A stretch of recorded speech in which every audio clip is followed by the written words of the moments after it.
Hi guys, today we're going to do still compound depreciation, but just with a little bit of variation on it. We call it different compoundings. It's just the interest rate is calculated at different time levels. So after this lesson, you can actually go through this on your own. It just tells you what we're going to do, but as we do the examples, it's going to be better for you to see what we actually do in this unit. And then we're going to do a little bit of revision. Now, as you can recall, the A in the formula stands for the accumulated amount, which is the beginning, the end amount, because it's the accumulated amount, so it's the amount at the end. The P is the original or present, so that is the beginning amount. That is what you start off with. Good. And then the interest rate you all know is I, and remember it's always better to do I as a decimal, not as a fraction. It's just easier to work. And N is the number of compoundings. Let's just make this a bit neater. So I'll leave it there. This is the end amount. Good. So this is just to capture your formula that you learned. I'm sure you all know the formula by now, but for the different letters, it's very crucial that you understand which letters stand for which, and especially the A and the P. The A, as I said last, is actually the first letter of the alphabet, but it represents the end amount. P is very easy, present, now. You want to buy yourself a present now in the beginning, and that's the two that can be confusing. And then this is what we're going to do. There's different rates that we can compound it differently. So if the bank charges one nominal or normal interest rate, they tell you it's 8% per annum. All banks do that. But now they calculate it at different time levels. So if you look here, annually, it's the normal yearly interest rate. If they do it semi-annually, it's every 6 months. So then you take this year and you cut it into 2. And after 6 months, they calculate the interest, and that accumulated amount, they calculate the next interest on. If it's quarterly, it's every 3 months. So let's just write it there. There you have to divide by 2 because you take the year, and because it's every 6 months, you're actually cutting the year into 2 pieces. If it's every 3 months, you actually divide the year into 4 because you cut it into 3-month pieces. And how many 3 months are there in a year? 4. So that's why you will take the year and divide it by 4. If it's monthly, and this is the most common one, you divide by 12. You'll see just now when we do an example. And if it's daily, which is hardly ever going to happen, but then it's the daily rate, and then you divide by the amount of days per year. You divide by 365. Good. The one that we normally use is the monthly one. Just sometimes they change it a little bit just to test your knowledge, but normally we do not that one. We do this one. Why am I ticking the wrong? I say monthly and I do the wrong one. So let's just take that one away. Normally it's monthly because you're going to pay monthly. If you take out a loan, you will pay monthly, and as you pay, they'll calculate the interest rate. Good.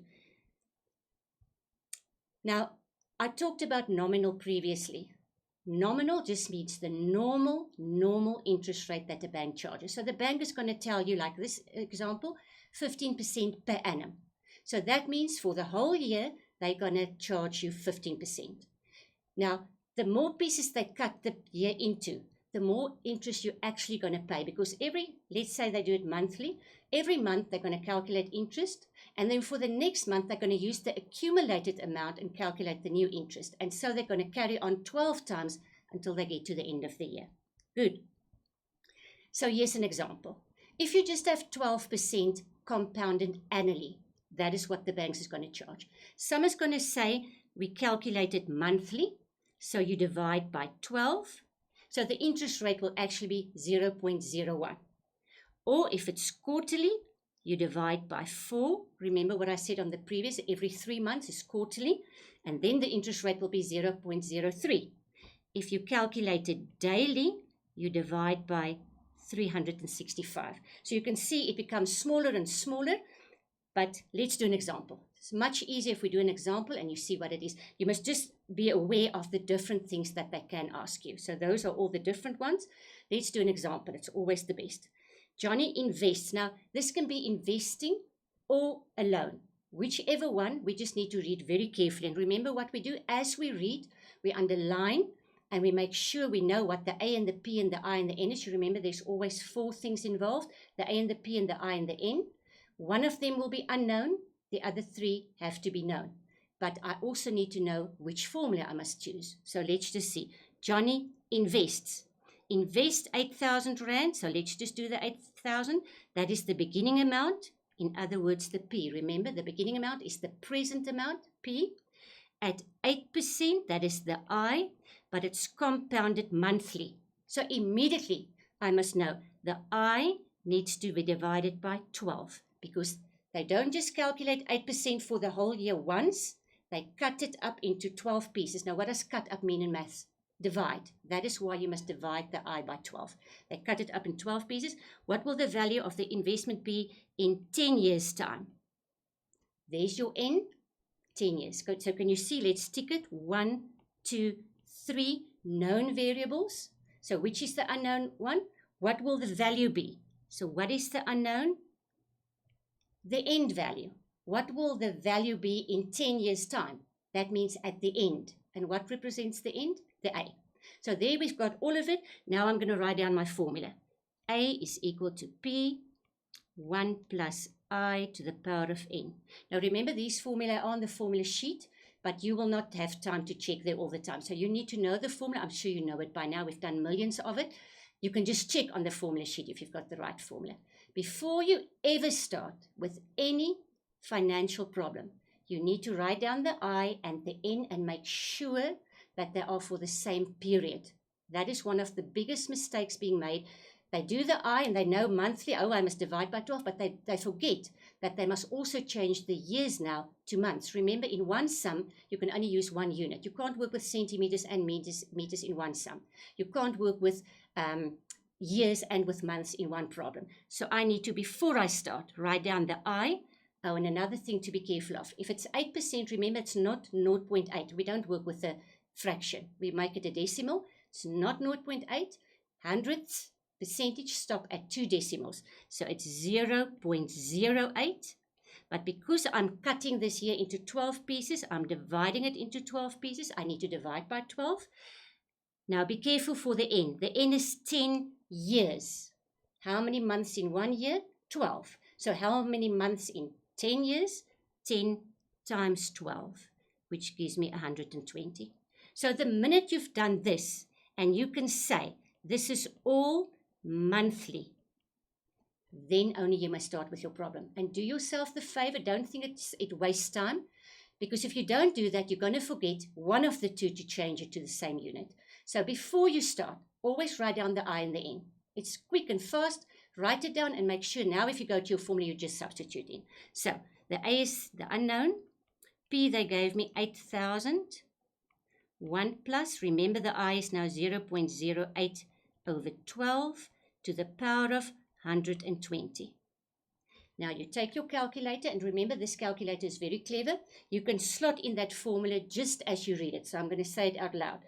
8,000 bracket 1 plus fraction. Remember on the left hand side of your calculator there's a little fraction, little block over a little block.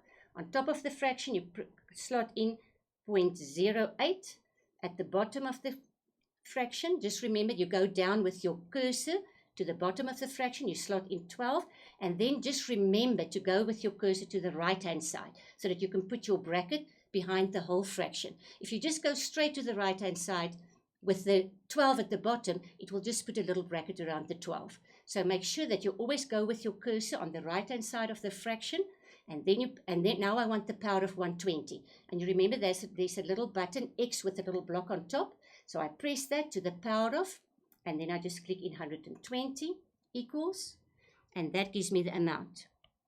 And because it's Rand, it's 17,757 Rand and 12 cents. Remember, you have to round off to 2 decimals because we work with Rand and cent. Cent always consists of 2 decimals. So you always round off to 2 decimals. Good, and there's your sum. The minute you've written down your formula, the minute you've made sure that you've got the I and the N correctly, you're done.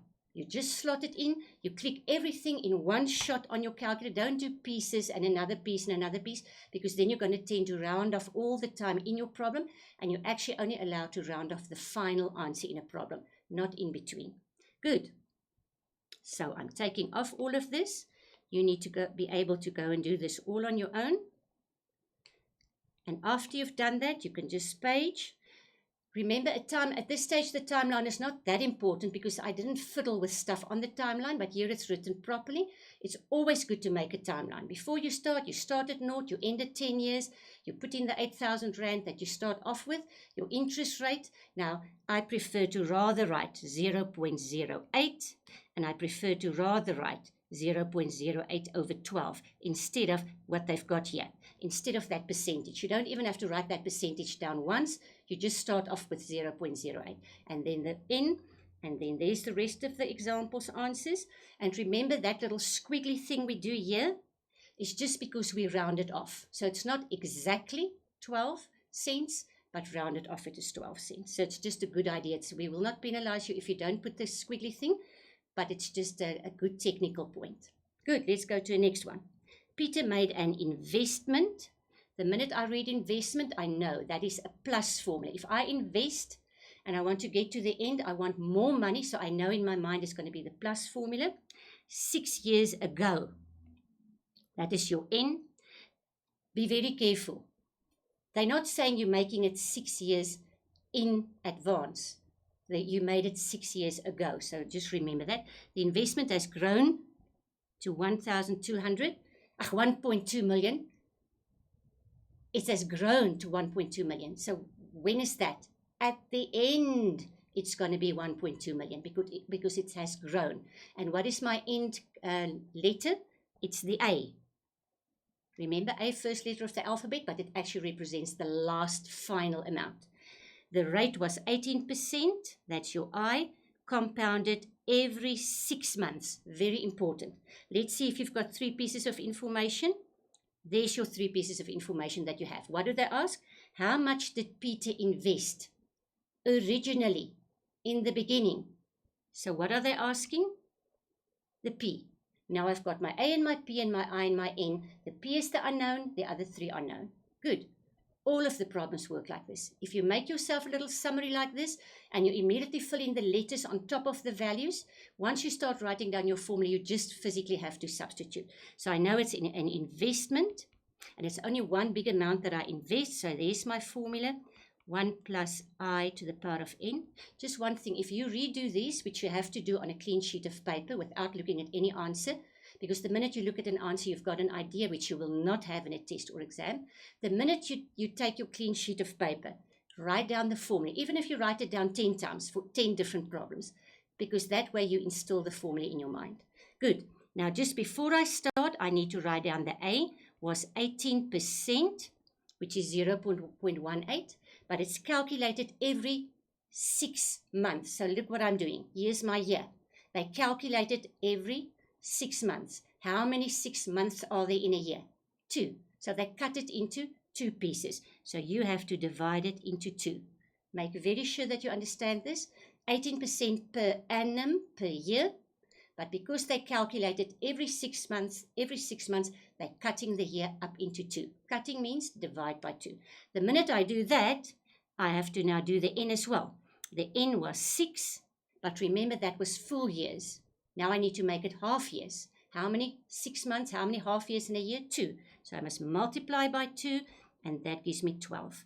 Now these are all now half yearly. The I and the N is now half yearly. What some people do, they just remember. The I divide by 2, the N I multiply by 2.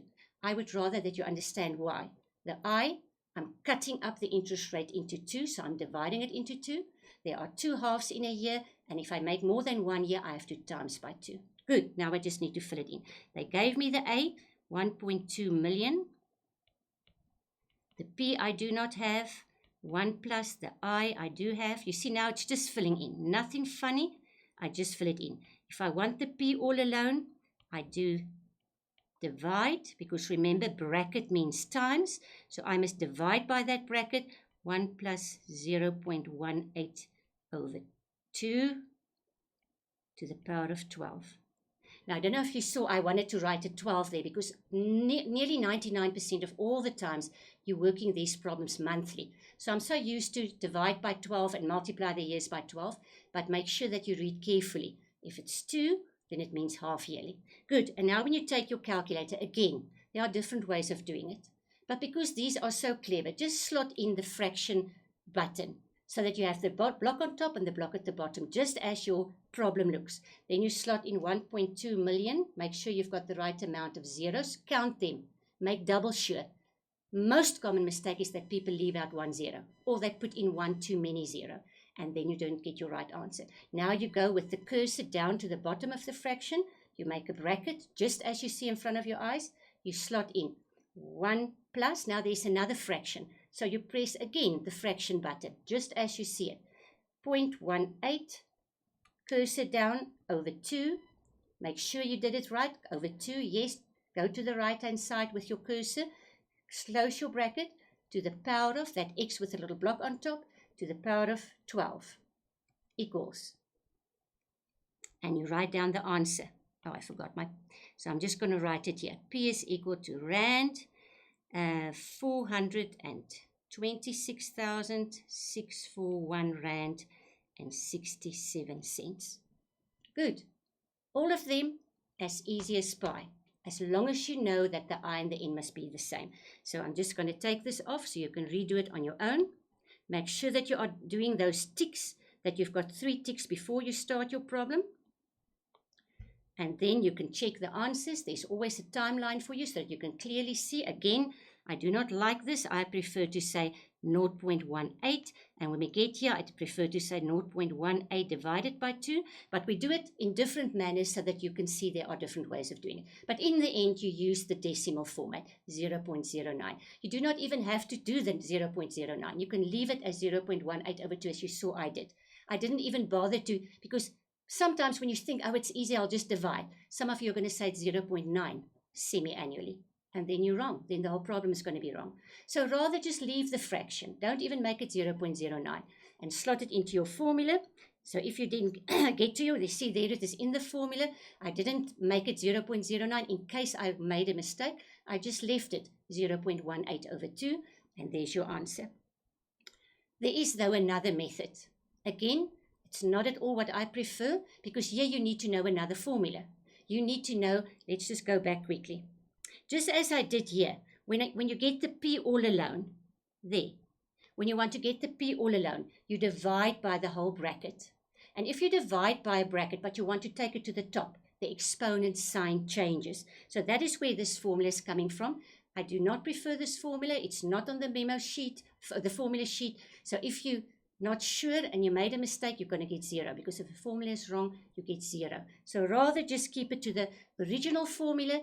Once you've filled in all your values, just get the unknown all unknown. You all know how. You learned this since grade 8, and make sure you get the answer. Good. Last example. An investment amount doubles. Okay, but now it doubles. So where does it start? I don't know. So I make it X. So I'm just writing it down as I read it. But now it doubles. To the very end, it doubles. So I make it 2x. You could have made it a half x and x, but we don't like fractions. So I'll rather start off with x. And because it doubles at the end, the A amount is 2x, it's going to be 2x. Over 4 years, there's your N. So here's your P and your A and your N. The interest rate is compounded daily. Be very careful. Calculate that interest rate. So what are they asking? The interest rate, the I. Just make very sure that you read that daily. You should actually rather circle it so that it stands out. I'm going to write down my formula, always the same. Investment looks like this. I fill in the A, 2x. I fill in the px. I don't have the I. Oh, but before I start, you see what I did now? I didn't do the I and the N, and that could lend to a lot of problems. So I'm just going to first do that, and then I'm going to write here. My I is actually I divided by daily. So I need to divide it by 365. I must rather make an arrow. I can't say I is equal to I over 365. That's not true. But I need to change I to a daily thing. The minute I do daily with I need to do daily with N as well. So N was 4 years times 365. Are you with me? So let's just fill it in. 2x is equal to x. 1 plus the I is now I over 365 because it's daily, calculated daily. The n is 4 times 365. Now you can work out that 4 times 365 with your calculator. I prefer to do the whole lot at the very end. How does one get the I all alone? First, get rid of the furthest value. If I divide on both sides, there's just a 2 left because the 2 x's will cancel out. 2x over x is just 2. So what is left here is 1 plus I over 365 to the power of. Now, before I write that down, I want to get inside of the bracket. That means I cannot touch the inside of the bracket before all the outside things are not gone. So I need to remember how one gets rid of an exponent. You root it. But now I've got a funny. Now I have to root the 4 times 365 root. And that is very cockeye. So I'm just going to, for this one only, I'm going to say 4 times 365. And that gives me 1460. And the only reason I'm doing it this time inside the problem, I need to now draw the 1460 with root of 2. That sounds very funny. But that is how I get rid of an exponent. I draw the root. And on the right-hand side, I'll be left with 1 plus I over 365. Now I want the I all alone. So I go to the left-hand side. 1460 square root 2. I minus 1. And that will give me I over 365. Now, can you see I wrote the minus 1 very far from the square root 2? Because many times people make the square root sign too long and then it looks like the minus 1 is inside the square root sign. Now I only need to get rid of the 365. It's being divided, so what must I do? Opposite working, I must times. So I'm just going to go here. I is equal to 365 times the whole left-hand side, which is 1460 root of 2 minus 1. And that should give me the answer. So let's just check again. As you see it in front of you, you slot it in. 365 bracket. Now, there is a button above the x to the power of something. That is square root with a little block. So you press shift, that button with the x block, and that gives you now a square root with a block outside and a block inside. The outside block is 1460. Then you go with your cursor inside the square root, which is only 2. Very, very important that you go with your cursor now to the right-hand side so that you get out of the square root. Because if you don't, and you now say minus 1, they're going to slot the minus 1 inside the square root. So if I now press minus 1, and I see my minus 1 is underneath the square root, I know I forgot to go with the cursor to the right-hand side. So it's a lot of calculator practice. That is why you can't just look at the sum and say, oh, this looks fine, I'll be able to do it. You need to sit with your calculator and practice all of these funny digits with your own calculator. Also, don't borrow one. Use your own because you must get used to it. Then you put the bracket, and that's that. I'm just going to check and make sure it looks exactly like the one on my paper, which it does. And I press the equal sign. It gives me 0.1733 da da da da da. That's the I. Remember, I is my interest rate. They asked calculate the annual interest rate. So I'm just going to say the R is now 17.3%. Interest rate, we always round off to 1 decimal. Normally, all numbers, money are rounded off to 2 decimals. We have to because it's rand and cents consist of 2 decimals. But interest rate, you can just leave at 1 decimal. And there's your answer.